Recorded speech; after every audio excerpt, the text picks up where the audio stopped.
வணக்கம் சகோதரர்களே மற்றும் சகோதரிகளே.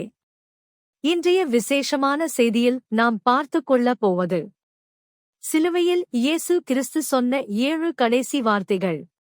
இவ்வார்த்தைகள் ஒவ்வொன்றும் நம் ஆன்மீக வாழ்க்கைக்கு ஆழ்ந்த அர்த்தங்களை தருகின்றன.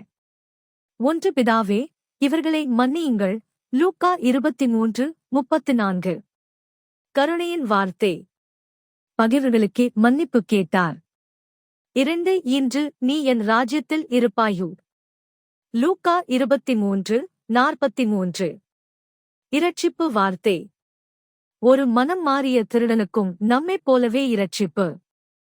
3. தாயே, இதோ உன் மகன். யோவான் 19:26. அன்பும் பொறுப்பும். குடும்பத்தை காத்த இயேசு. 4. என் தேவனே, என் தேவனே. மத்தேயு 27:46. விலக்கப்படுதல். நம் பாவம் காரணமாக அவர் தனியாகப்பட்டார். 5. எனக்கு பாசியூர்.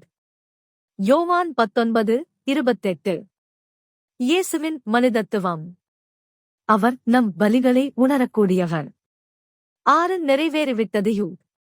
யோவான் 19:30. வெற்றி வார்த்தை. மீட்பு நிறைவேறியது. 7. பிதாவே, என் ஆவியை உமது கையில் ஒப்புக் கொடுக்கிறேன். லூக்கா 23:46. முழு சமர்ப்பணத்துடன் அவர் தன்னையே கொடுத்தார். இந்த வார்த்தைகள் ஒவ்வொன்றும் உங்கள் வாழ்க்கையிலும் ஆழமான மாற்றங்களை ஏற்படுத்தட்டும். நன்றி. சந்திக்கிறோம் அடுத்த வீடியோவில்.